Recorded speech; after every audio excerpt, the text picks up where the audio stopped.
Jenny from Just Being Me, and you're listening to the Learning to Love Yourself podcast, the show that inspires you to put yourself first. Learning to love yourself on the path to happiness. Learning to love yourself on the path to happiness. So today I'm here with the lovely Zoe Morris. My name is Jenny Field, and you're listening to the Learning to Love Yourself podcast. Zoe, tell us a little bit about who you are and how you got to that moment where self-care really had to kick in for yourself. So I'm a mum of two, and actually it was being pregnant with my second that started off my journey towards a self-care path. Because as I was pregnant, my mental health took an absolute nosedive. My moods were off, my hormones were everywhere. And a lot of the time I did just think that it was to do with being pregnant. But turns out it wasn't. Partly, obviously, it was because pregnancy does affect your hormones, but it just wasn't getting better. If anything, it was getting worse and worse and worse. So when I discovered what it was, I had to do something about it. And I had to, take that time out for me and prioritize me to be able to get better. And that's quite hard though, isn't it? Because of the fact that actually you've just given birth, you've got a young baby that needs you, and you've got another child because this is your second baby, wasn't it? Yeah. Who also needs you. Yeah, So absolutely. you manage that. Well, my first child was actually a very, very placid child, and she would just take everything in a stride. And I felt that made it worse because my symptoms came out at her. I got so angry and annoyed at her. So whereas most people that struggle with postnatal depression, it comes out at the baby that you have just given birth to. Mine didn't. Mine came out at my first child, who had done absolutely nothing wrong. There was, and not that the baby that you've given birth to has done anything wrong. Yeah. But this innocent little 3-year-old was just trying to still love her mum, and I couldn't love her back. I got to a point where I didn't feel like I could love her back. So it was really, really, really difficult. But knowing that was what was happening, because I'd always been so close to her, I knew it wasn't right. So I knew I had to do something about it. So I utilized any nap time, any moment that my eldest was asleep or out with grandparents and things. I'd utilize any time there to try and find something that could help. So it's just about prioritizing time. And I guess once you know something's wrong, finding what helps you. So were you diagnosed by the doctors, or was this like a self-diagnosis? I went to my health visitor when my second baby was probably 8 months old, something like that, 8-9 months old. And she said that I was borderline for a referral to mental health services. But I've come to realize since improving my own mental state that I sugarcoated it. I didn't mean to. I had no intention of sugarcoating it. But now looking back, going, no, what I said was wrong. That wasn't, it wasn't enough. We do that though, don't we? We go, Yeah. oh no, I'm okay, I'm fine. Yeah. It's not that bad because we don't want it to be that bad. Yeah, absolutely. And I think that's another thing, be it whether you're worried about judgment, you're worried about what might happen to your baby. If you get told that you're struggling mentally, I didn't go as far as worrying that my baby get taken off me, but that extra monitoring and things, what are they actually going to be monitoring? And all these different thoughts go through your head. But like you say as well, then just as a British person, that's what we do. We go, oh yeah, no, I'm okay, really. I'm all right. I'm struggling a bit, but I'm all right. Mm-hmm. I'm managing. So it's like she asked me roughly how many days a week would I say I'm at this worst point? And I said 3 or 4. But actually, it was probably 5 or 6, which is majority of the week. It leaves one day a week where I wasn't at my worst. And that one day a week was when my husband was there or when I was out with other people. And I think it was a phase. It was like putting on a front. Like, many people You all do. have a mask that we wear, Yeah. don't we? You know, especially when we go to work, we put a mask on. We don't bring our personal life to work, do we? We put our masks on. And yeah, I can, as a mum of three, I can fully associate with, okay, got to go out, let's put the mask on. Yeah, absolutely fully associate with that. But isn't it such a shame that only having 3 or 4 really, really bad days a week is not enough? Yeah, it is. Absolutely is. I mean, I don't know what they would have offered me as help. And personally, if they'd offered medication, I wouldn't have wanted that anyway. So I'm kind of glad that I didn't get the referral in the first place, because if they had have offered it me and given me medication, it would have then set me on a completely different path. Yeah. I probably wouldn't be where I am now in actually having healed myself, having felt better in me, and really knowing how to look after myself. So what did you do? So I very much like researching things. I couldn't stand it in school, but once I found those things that I wanted to research, so I came across something that said about gut health affecting your hormones. So I think it's hormonal that I'm struggling with, because it's to do with pregnancy and giving birth. And I know your hormones are affected a lot during that. So I went down into a bit of a rabbit hole looking through this gut health stuff. And eventually, I went, no, right, I need to give this a go. I need to give it a try. What's the best way to do this? How can I do this? So then I went down another rabbit hole looking for how's best to fix my gut. And because I had nothing to lose, I was in the worst position I've ever known myself to be in. So by looking at my nutrition and looking at my gut, I weren't going to get any worse. You know, worst case scenario was I added more fruit and veg to my diet. Yeah. So I went for it. I did a 30-day reset on my gut, which involved cutting out inflammatory food group, adding in extra plant foods, and cutting out inflammatory drinks like caffeine and alcohol, and making sure that I put myself first, adding a bit of movement in and things like that. And after the 30 days, I could see me again. It wasn't completely gone, but I could see me. That's 30 days, Zoe.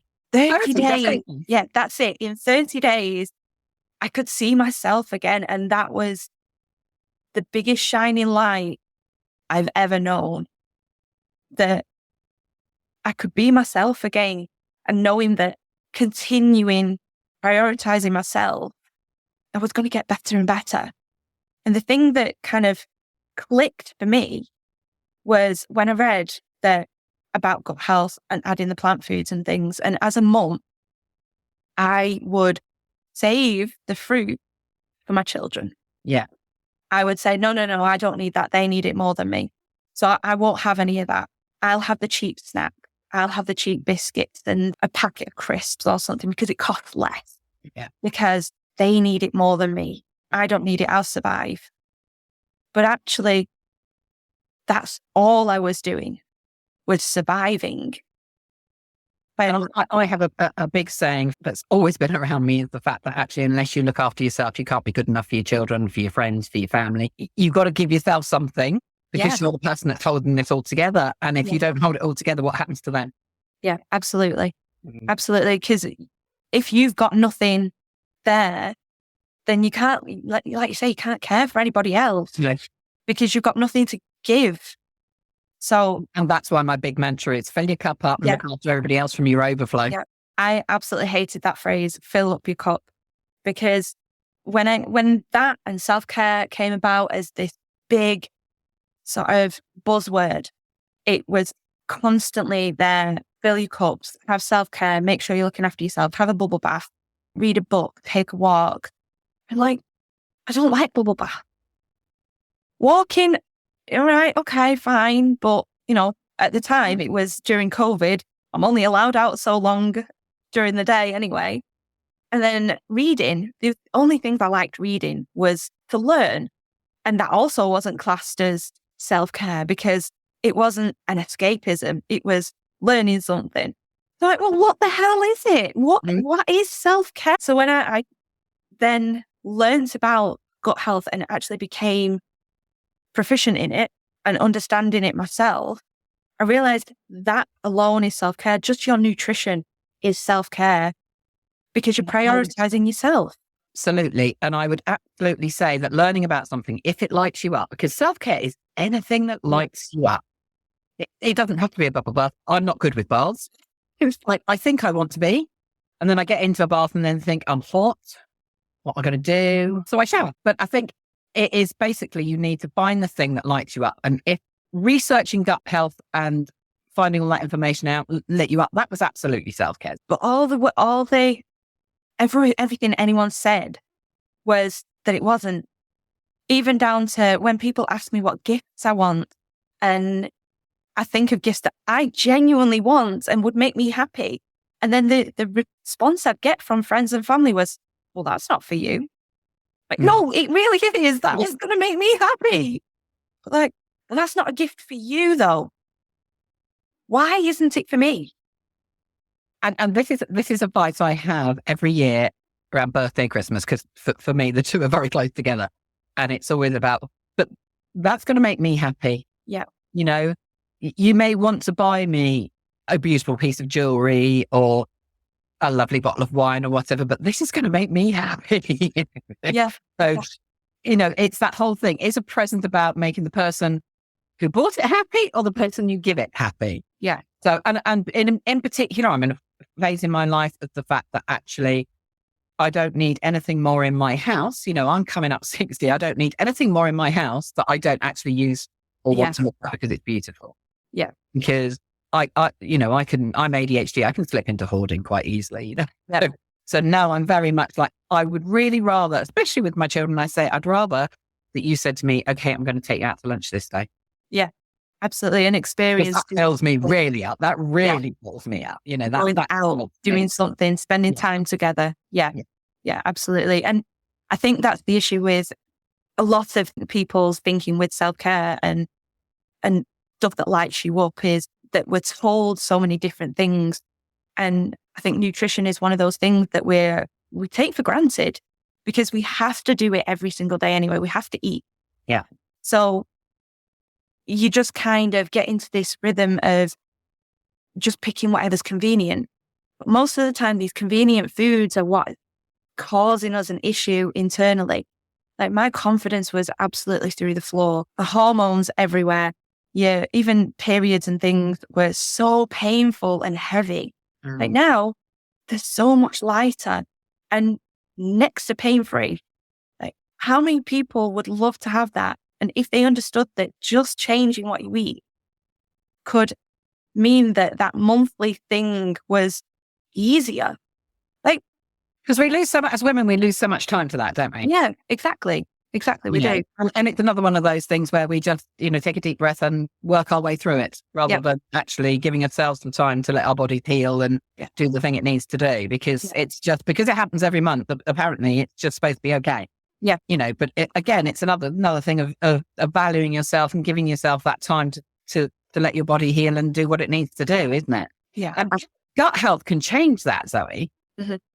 It definitely, because most of your hormones are actually created in your gut. Your gut microbiome create your hormones for you. So if they're off balance, they're not creating the right balance of hormones. They're not sending the right signal. So if you've got an excess of estrogen, it can then cause painful periods. If you've got an excess of testosterone, I think it then creates the heavier flow. Yeah. So it's all about that, getting it balanced. So what did you went off and you researched this and now you have a business. Yes. The business is? So we're partnered with a company called Arbon and I run it through my Instagram page, which is constantly Zoe Morris. And on there, I talk about being a mom, about how to make life as a mom a bit easier and how, caring for your gut affects how you can be a parent and being better for yourself so that you can be better for your kid.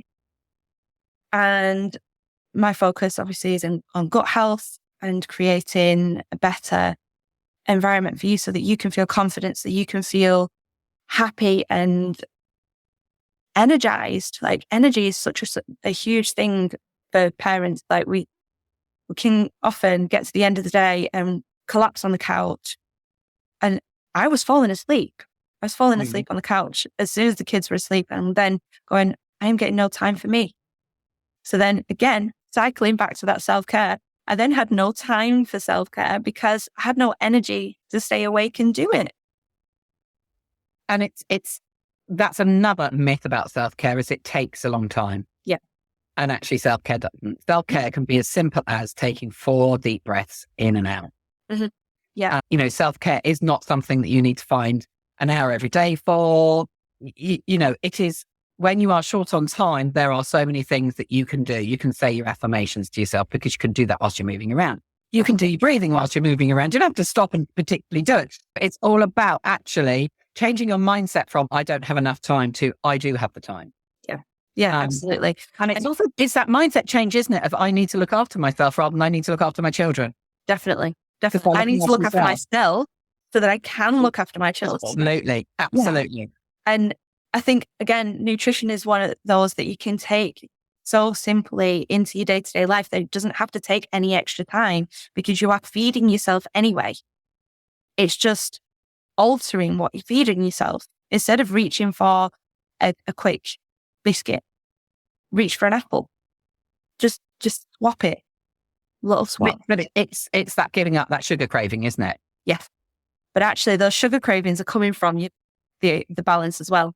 The bad bacteria love sugar, so they will crave more sugar. The bad bacteria sends a signal directly to your brain through your vagus nerve to say, I need more sugar.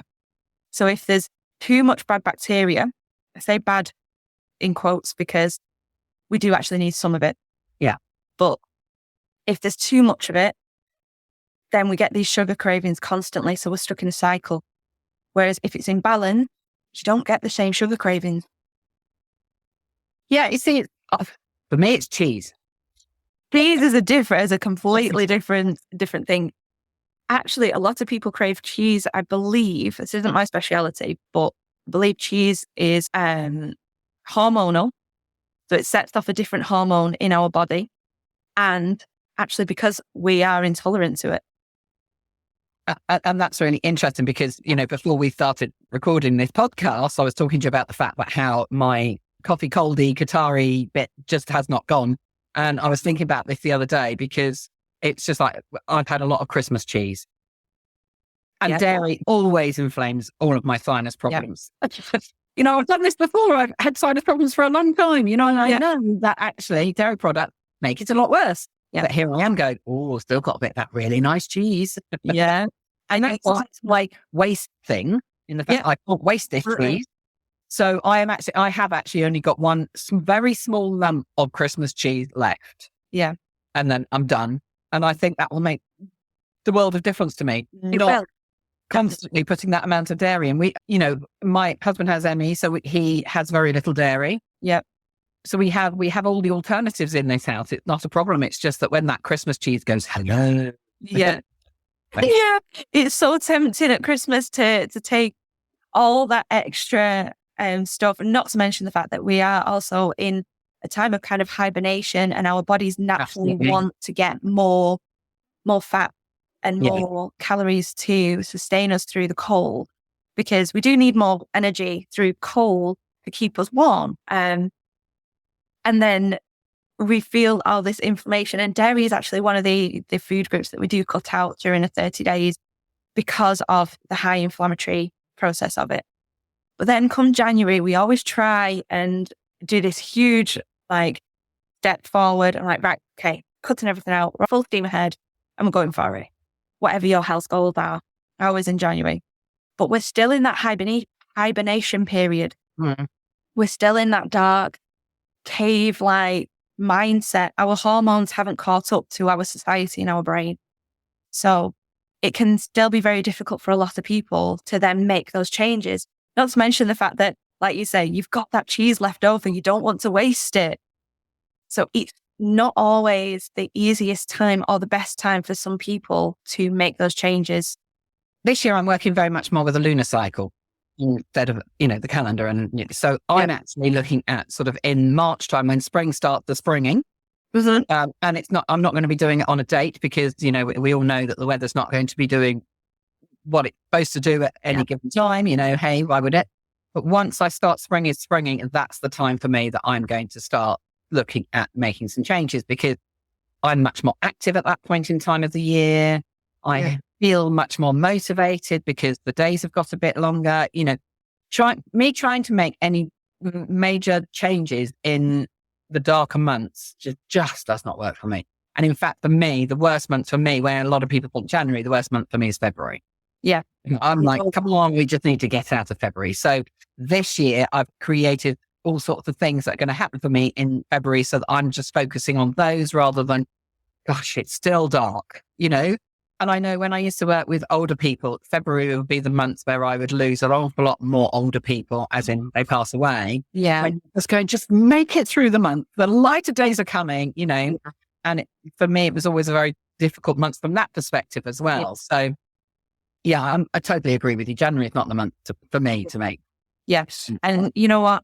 Funny you should mention things like that about March.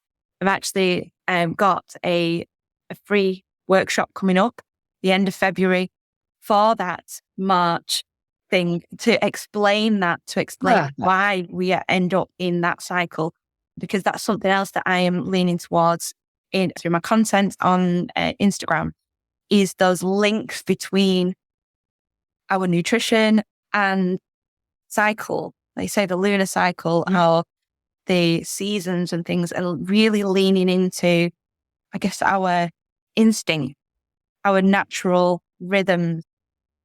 Look, we will put all of your links to get in contact with you down underneath the podcast. But Zoe, I would love it. We have a free Facebook group called Just Being Me, funnily enough, which is my business name for anybody that doesn't know that. My business is called Just Being Me, but we have a free Facebook group. I would love, love, love for you to come in the week before you're going to do that session. Yeah. To jump in that group and remind people and do a live or something like that. So I would love for that to happen. This podcast, we're talking about this podcast is going to come out over the next couple of weeks. So it should come out before your session goes out. In fact, I'll make sure it comes out because we record in advance. We don't record on the day and put it straight out. We record in advance. So, and in fact, I like to batch record so that I get myself into that place of I do. You've got it all sorted. Yeah. So for anybody that thinks out there that I sit down and I do one a week, that's not how it works. It doesn't work like that at all, because I know that my energy is much better at certain times of the month. And that's when I try to get all my podcasts recorded in because my energy is higher at that point. Absolutely. I do the same. And, once you know that, and again, I have an energy tracker, which you can go and purchase that. It's £4.44 for the year. Then there are 3 monthly ones that are £3.33. So it's a much better bargain to just go and get the year, even if you've missed out on a month. And you just track your energy over 3 months and you can see where your highs and lows are and what the routines are. There's extra spaces for things that you might want to look into. So last year, for example, because we just identified that I was neurodiverse, I was looking at those nuances. And so I had a section for that. But, it's a really good way to get to know yourself a bit more. And that's the best self-care that you can give you, is actually getting to know who you are, how your body feels, because you're the one that lives there. Absolutely. Absolutely. And I guess that's part of doing a reset. We cut out all the inflammatory things. And then as you slowly add them back in, you can then understand what is causing an issue for you. Absolutely. And getting to know yourself and knowing what lights you up, what makes you feel better, is everything self-care. And when you understand that, self-care becomes easy. It becomes just part of life. Yeah. I mean, as I said, my husband has ME, so we have cut out as many preservatives as are possible. I mean, there's always times that you consume preservatives, but we know, because we don't have preservatives, we know when we've eaten some, because we feel it in our bodies and we feel it in our guts, we feel it in our sleep. All the places. So my place is always my sinuses. So if anything's wrong, it'll always go there. So my husband will always end up with a big flare up of all his ME symptoms. And we know you can't always avoid it, but once you kind of go, oh yeah, it's that. So for example, mushrooms is one of the things for my husband. He just doesn't eat mushrooms. Yeah. And I eat a lot of them when we go out. I love mushrooms, so that would be a difficult one for me. Separate meal, I think. Yeah, that's 2 cooking meals though, isn't it? It's been amazing to talk to you. As I say, I'd love you to be able to jump into the group so people can get a little bit more of you as well. And we'll put everything about you down below and we'll catch up again. Thank you so much, Zoe. Thank you so much for having me, Jenny. It's been lovely to talk to you. Valentine's Day is coming, and what better way to celebrate it than falling in love with yourself again? Join me for a unique event experience that's all about self-love and self-care.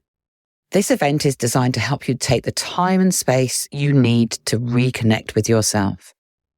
This 90-minute event means that you'll have an opportunity to participate in activities that will help you express gratitude, help you cleanse your mind and your body, and reconnect with your inner self. You'll also get to experience and enjoy the healing properties of drumming and affirmations. I've designed the event to provide you with the space to celebrate your longest relationship, the one that you have with yourself. Take this opportunity to look after yourself and embrace the power of self-love. The event takes place on the 14th of February, and it's the first day of the waning moon, so the energy will be perfect for self-reflection and self-discovery. Reserve your spot for just £11.11, and if you can't actually make the day, then there's a replay available for you. All the links are below. Thanks for listening today. If you'd like to know more, you can find all the links down below. Oh, and don't forget to press subscribe so you can catch the next one. See you soon.